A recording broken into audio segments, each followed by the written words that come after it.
the grass is always greener on the other side. When I see comments from our viewers and subscribers saying, Canada is paying their citizens and America is not doing enough, I did a lot of research. I conducted a lot of research and I came to the conclusion that the American economic response to the pandemic was the best in the world. Folks, I encourage you to watch this video all the way through to the end. Look at the data I'm about to present to you. And then if you've traveled internationally, you'll get a sense of how much better we are. If you have not traveled internationally, then do some research online. You'll realize that there are other countries in the world where the government has offered no support. And by the way, for the few of us who believe that Canada did more for its citizens than the United States, that is absolutely untrue. I have done another video where I broke down in detail what Canada is providing. In fact, when they provide one benefit, they take away another benefit. And the Canadian dollar, when compared to the US dollar, that changes the game right there. So check out my other video where I go into a lot more detail about the Canadian economic response versus the American economic response. But the focus of this episode of Ignition Time is to show you some data and help you understand that America did better than any other country in the world when it came to the economic response, the financial response, the stimulus in response to this horrific pandemic. Here's an article on your screen from Vox.com and you'll see the headline, How the US Won the Economic Recovery. The journalist writes, I looked for a country that got the economic response to COVID right. I found the United States. This is an incredible article that features actual case studies. One of the case studies is Jasmine Holloway, who has 3 children and who desperately needed help when the pandemic hit. For starters, she was easily able to enroll in food stamps and the DC Cash Assistance Program. You'll see information about the DC Cash Assistance Program on your screen. She also was able to get unemployment benefits, although it did take a little bit of work for her. And then she was able to get stimulus checks thanks to President Biden's and former President Trump's relief plans, the stimulus bills. In addition to the unemployment benefits, by the way, that included the $300 a week federal booster and the stimulus checks. She got stimulus checks worth $5,600, $1,400 for her and for each of her 3 children. She also is getting $850 a month, $300 each for her 3-year-old and her 5-year-old, and $250 for her 14-year-old, thanks to the fully refundable child tax credit that was enacted by President Biden. Here's some information about the fully refundable child tax credit that was enacted by President Biden. So as you can see,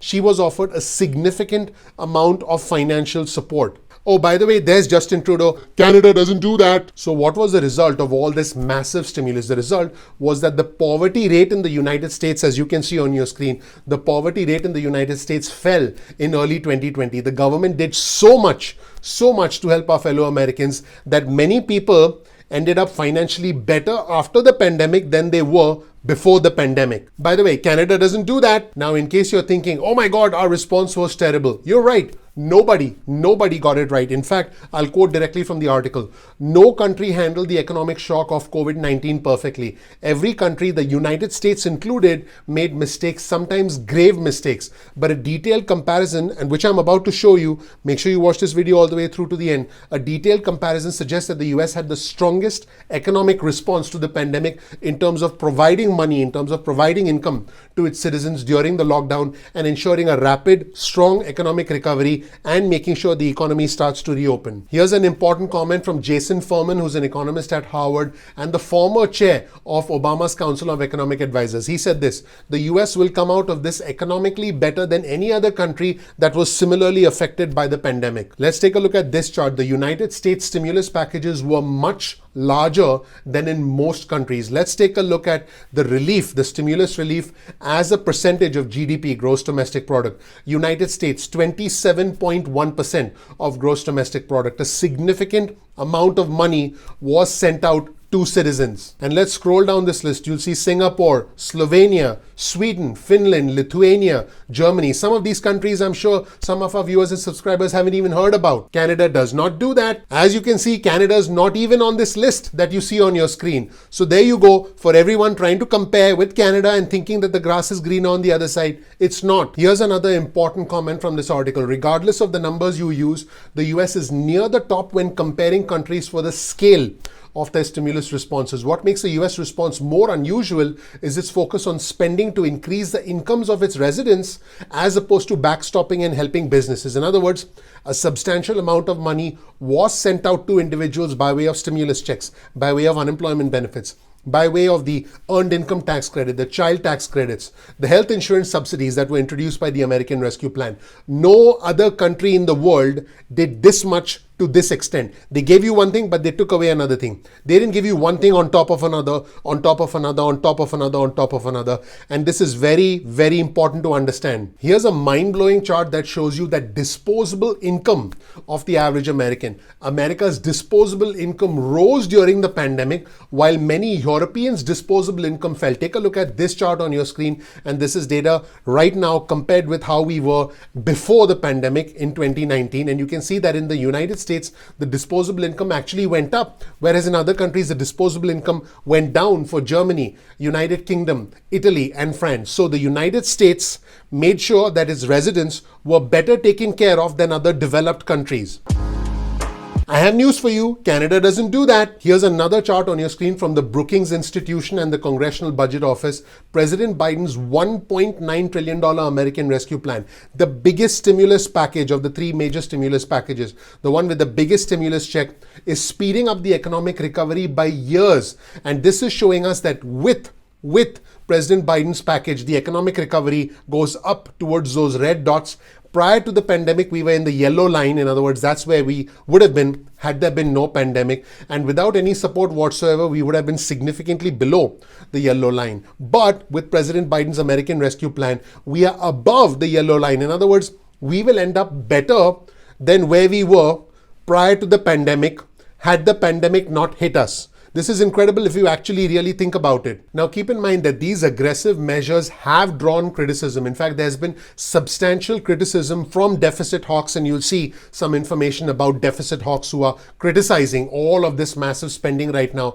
They are worried about the long-term costs of adding so much debt to our balance sheet. But as it stands right now, this is not a major problem because a lot of investors are buying 30-year federal bonds at rates near zero. This is very important, folks. I want you to understand this, and you'll see some information about investors buying federal bonds, 30-year bonds at rates near zero. This means that the government can, in principle, delay paying the bill on the stimulus package for decades, specifically for 3 decades without paying any interest. In other words, the United States government has enough time to collect enough income to pay off this debt. This tells us that we are in a strong position financially, and we will end up stronger than any other country. So for all of you who are freaking out about the end of the US dollar, about the fact that our country will collapse, the dollar will become worthless, sit tight. You're going to be all right. You don't have to move to Canada. I'm going to say this 3 times, everybody.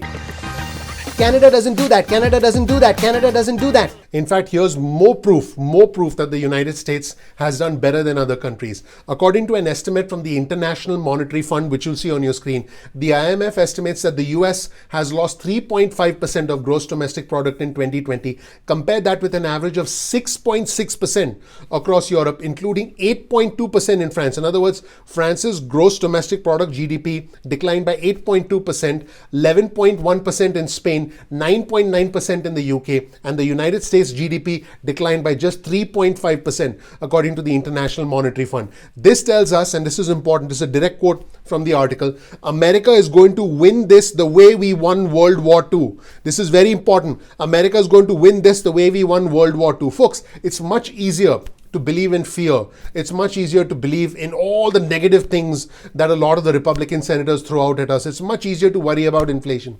But the truth is that this is good news. And folks, whenever I make a video on good news, it's okay. I'm okay getting less views. I'm here to tell you the truth. But whenever people make videos on fear mongering, on negativity, it tends to get more agitation. It tends to create more tribalism and get more people to watch, which, by the way, if you pay close attention to politics, that's how politics works as well. You're not going to get senators saying, "Oh, good job. That was amazing. let's do it better. Nope, you're not going to get that. You're going to get them screaming from the rooftop saying, this could be the end of America. This is a liberal wish list, and this is going to lead to all sorts of problems, and this is going to lead to a socialist utopia. It's all nonsense. In fact, here's something interesting. According to researchers from the University of Chicago, they estimated that in the summer of 2020, with the stimulus check, the unemployment benefits, the federal booster, they estimated, and you'll see this information on your screen, the typical out-of-work American saw 145% of their wages replaced. People were making more money on unemployment than they made with their regular jobs during the summer of 2020, and in many cases, even now, with the federal booster. In fact, here's a chart on your screen. The unemployment insurance system paid out more in the US than in most peer countries. Take a look at the average share of the pay that was replaced through the unemployment benefit system in 2020. This is money that was replaced by the unemployment benefit system, as imperfect as our unemployment benefit system is. As necessary as it is to replace and reinvent and improve the system.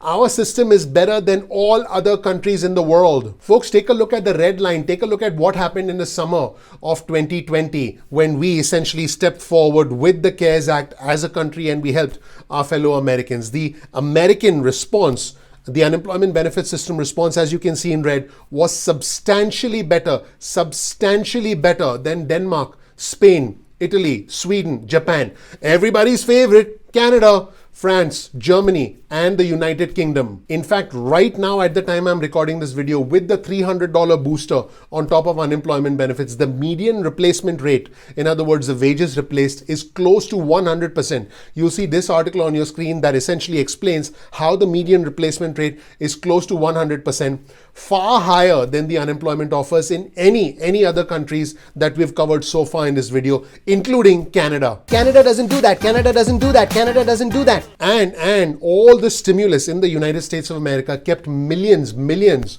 of our fellow Americans out of poverty. According to research by Columbia University's Center on Poverty and Social Policy, we'll show you this article on your screen. They tracked poverty during the pandemic on a monthly basis, and they found that for a majority of the pandemic, poverty rates have been lower. In fact, they went below their January 2020 level, largely thanks to stimulus relief. In fact, let's take a look at this chart on your screen that proves that stimulus measures kept millions, yes, millions of our fellow Americans out of poverty. Take a look at the yellow line towards the bottom part of your screen. That is what would have happened without stimulus relief, and the red line is what happened with stimulus relief. So the higher yellow line indicates a higher level of poverty.